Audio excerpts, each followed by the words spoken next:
What's up everybody, it's Jack and Dave. And today we're going to show you how easy it is to add a little bit of air to our inverted pond aquarium. With a water pitcher. All right, so this is our indoor pond we made about 2 years ago, right Jack? Yeah. It is a 300-gallon aquaponics tub that we used as a base. And we made a 90-gallon inverted tank here, which I just cleaned. It's looking miraculous, I must say. I just cleaned on my lunch break a couple days ago. And the turtles and the fish like to go up in there, but they're right here because they think we're going to feed them, and we probably are because they're due to eat today, aren't you, Larry? Like, feed me. Look how big some of these guys are getting.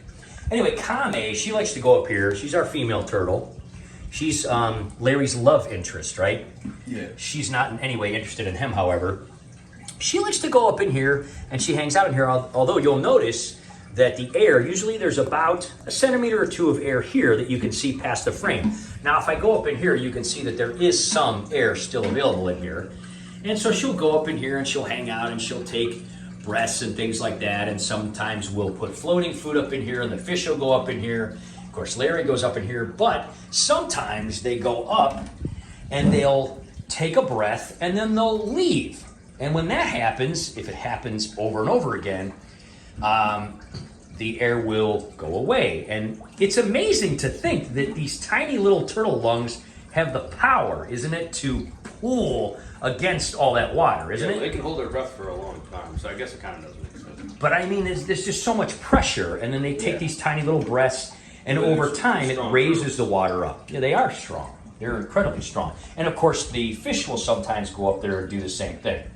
Our buddy Chris, by the way, that's why I just had his shirt on in the introduction there, recently built an indoor pond, very similar to ours. He used like an aquaponics container like this. He does not have an inverted tank though, but it's a similar kind of idea.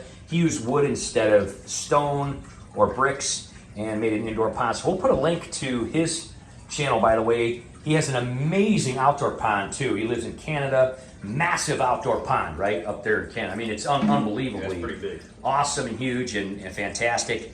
And anyway, here's what we're gonna do. We're gonna show you how we do this. It's really simple. This has only happened like 3 times in the whole 2 years that we've had this, because again, normally it'll evaporate a little bit. And we also did a video showing how we use a vacuum, a little shop vac to suck that air out. That happens more often than this.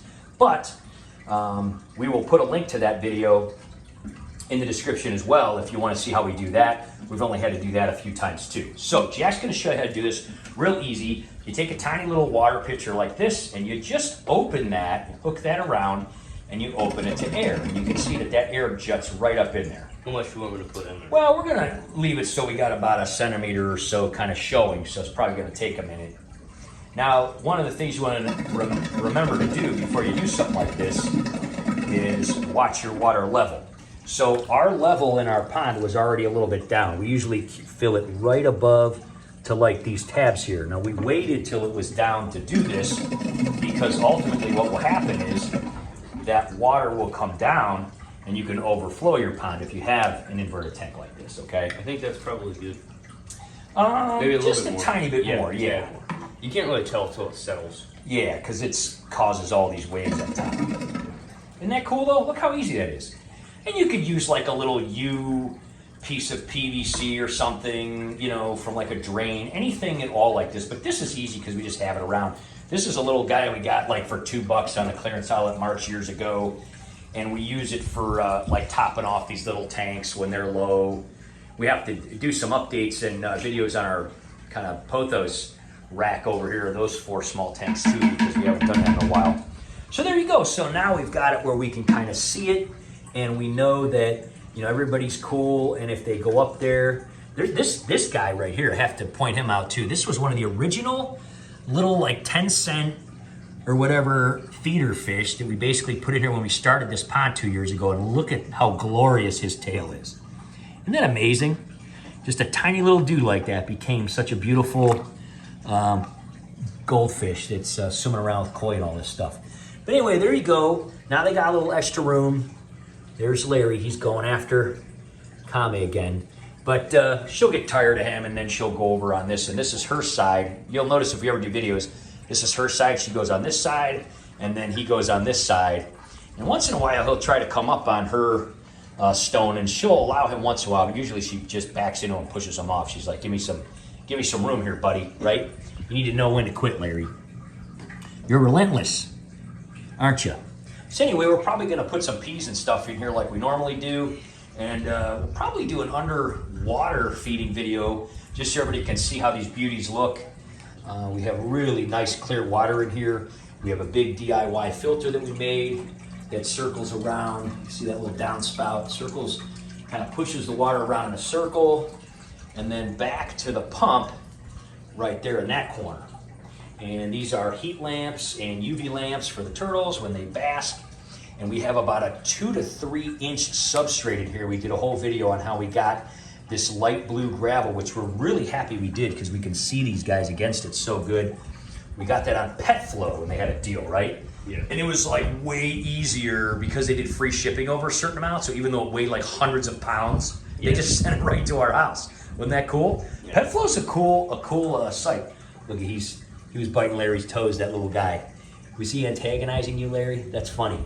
Anyway, we clean the glass every few months or so with a magnet cleaner. I just get in there on my lunch break and do it. And the rest of this is awesome. We've done 0 water changes in 2 years. We've only cleaned this guy once at 6 months, and then about another year after that.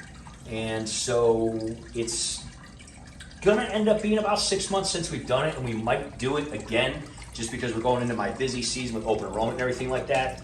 Just basically there's like about 4 inches of sponge in there, and it just goes through there, and that's it. But you'll notice that we let the algae grow on the sides here, and that's what gets rid of the nitrates and everything. So even though people say, hey, turtles are, dirty and goldfish are dirty, we really have never done a water change on this 390 gallons of water, and really don't have to clean very much at all. We just do the filter every 6 months to a year, and about every 3 months I get in there with a magnet cleaner, and in about 15, 20 minutes clean that whole thing.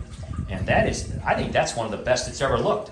Now, I did take your advice. Jack told me last time I did this to use a little scraper part on the magnet cleaner, and I did that, and I think it came out amazing, didn't it? Yeah.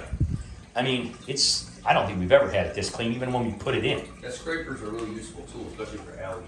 Yeah.